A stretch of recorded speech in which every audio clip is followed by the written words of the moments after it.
André June Pilote, je suis le chargé de projet de l'expo. J'ai fait le podcast et sinon dans la vie je suis conférencier, créateur de contenu et aux enjeux LGBT. Et moi je suis Mona Greenbaum, bonjour. Je suis la directrice générale de la Coalition des familles LGBT+, qui fête aujourd'hui sa 25e anniversaire.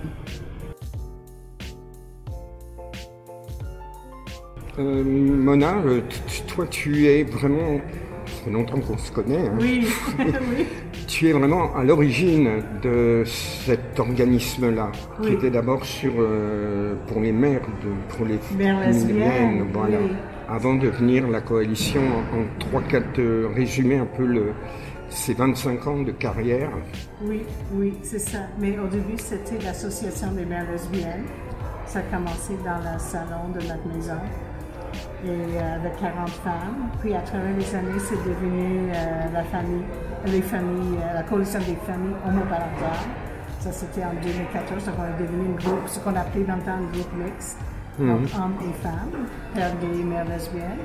Après ça, c'est devenu la coalition des familles LGBT+, pour reconnaître qu'il y a aussi des parents bisexuels, des parents trans, des parents non-binaires, etc. Et ça s'est fait quand même sans tellement de rupture, c'était vraiment une progression tranquille. Oui, c'est ça. Ça grandit, ça a évolué avec la société, avec les besoins différents. Et au moment de la reconnaissance des conjoints de même sexe, ça c'était une lutte parce que la question de l'homoparentalité au départ n'était pas bien acceptée de la part de nos députés et des partis politiques qui avaient... Exactement, mais la société en général, c'était vraiment pas accepter cette idée qu'une famille peut avoir deux mères ou deux pères. Puis avec la Parti québécois, en 2002, on a avancé nos droits. On a modifié la Code civile pour reconnaître les familles avec deux parents de même genre. Et c'est ça. Et puis après ça, il y a eu d'autres luttes. On a continué. On va revenir sur les défis. On va revenir avec toi. Alors toi, comment tu intègres ce projet de cette exposition? En fait, c'est ça, l'exposition, c'est pour fêter les 25 ans de la coalition. Puis on s'est dit qu'il y avait l'idée de seulement tourner le micro vers nos familles. Donc la coalition, c'est plusieurs familles LGBT. On a pris le temps d'en interviewer 35 pour un podcast qui va sortir le 1er juin et aussi pour une expo. Donc on a pris 31 de ces 35 familles-là en photo et on va faire une tournée du Québec ensuite avec ces 31 photos. Chaque famille nous a livré un témoignage. Vous pouvez lire un peu sur cette famille-là en venant à l'exposition. C'est vraiment une manière en fait de rencontrer à quel point une multitude en fait de différentes familles fait la diversité qu'on a.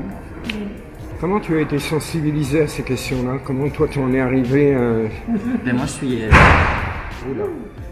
suis une personne, je suis un homme trans, je suis une personne LGBT. Je connais Mona depuis bientôt plusieurs années. Oui. Donc 4-5 ans. ans, ouais. D'être ami avec Mona, mais j'ai vu les familles. C'est quelque chose qui me... je suis une personne, j'ai beaucoup d'amis autour de moi qui ont des enfants. C'est quelque chose que j'ai toujours trouvé intéressant. Puis je pense que la communauté, souvent on est beaucoup en petites pochettes. Puis je trouvais ça intéressant en fait de voir comment, lorsqu'on a des enfants, mais ces pochettes-là un peu ils se brisent. Puis on rencontre en fait des gens de tous les parcours, de toute la communauté ensemble qui ont tous des enfants. On va revenir maintenant sur les défis parce que c'est sûr que l'organisme il a 25 ans, il est reconnu.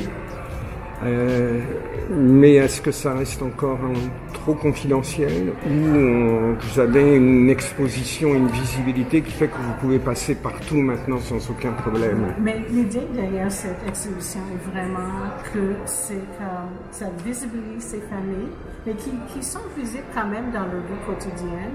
Mais c'est une expo non seulement pour notre communauté, mais aussi de l'éducation populaire. Donc on vise la population en général et puis ces familles ne sont pas cachées. Ces familles vivent leur vie ouvertement de tous les jours, font beaucoup de sensibilisation juste en étant eux et elles-mêmes. Donc c'est ça. On est beaucoup moins dans le secret qu'on était dans le temps. Est-ce que vous rencontrez encore des familles, quand je dis des familles comme ça évite de genrer quoi que ce soit, qui vous appellent parce qu'ils vivent des situations difficiles quand même?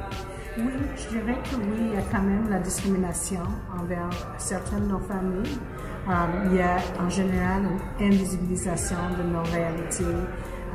comme dans les pratiques quotidiennes. Il y a toujours, comme ça fait des années que nos familles sont légalement reconnues, mais dans les formulaires, dans les institutions, ces familles ne sont pas comme visibles, même en milieu scolaire.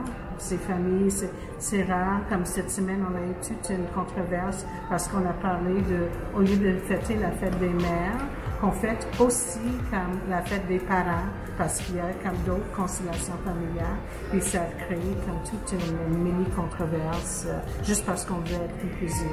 Pour revenir, il y a du travail qui est fait au niveau de la sensibilisation et de l'éducation à tous les niveaux dans la société et dans tous les secteurs. C'est ce que vous continuez à faire. Oui, mais ça, c'est le grand travail. La Commission, on a une équipe d'une dizaine de formateurs et formatrices qui vont partout au Québec, dans toutes les 17 régions du Québec. Ils forment le personnel des milieux de la santé, services sociaux, éducation. On forme littéralement des milliers de personnes chaque année pour être comme plus habiles à agir avec nos familles, avec nos enfants. Donc, c'est un grand travail de la Commission et puis de plein d'autres organismes aussi. On a toujours besoin de faire ça. Avant-dernière question. Quand ce sont des familles qui vous appellent avec des problématiques bien spécifiques de rejet, de discrimination, aussi bien à travers la famille que dans les institutions, est-ce que vous avez un réseau d'entraide? Oui, on essaie le plus parce que vraiment on veut aider les gens à poser des plaintes, à revendiquer leurs droits, à assurer qu'ils ont le même accès aux services que tout le monde. Donc on utilise les tribunaux, on utilise la Commission des droits de la personne, on utilise les ombudsman des hôpitaux, on fait notre mieux possible de insister que nos droits sont respectés. Est-ce que vous avez des professionnels qui vous aident? Si on parle d'avocats, de thérapeutes, Oui, mais on n'a pas comme un avocat ou une avocate à la Commission, mais on a un bon entourage. On a plusieurs avocats autour de nous, c'est certain. Vous avez un bon réseau. Et puis, je peux parler peut-être de notre cas qui est actuellement devant le Cour supérieure. Le Cour supérieure parce que, en fait, les familles pluriparentales sont toujours pas reconnues au Québec. Donc, quand je parle de pluriparentales, c'est des familles avec 3 ou 4 parents qui ne sont pas reconnues dans le Code civil. Donc là, on essaie au niveau législatif de changer la chose. Ça ne fonctionne pas. Donc, on est devant les tribunaux avec 8 avocats. Merci. Merci. Merci beaucoup. Good. Ciao.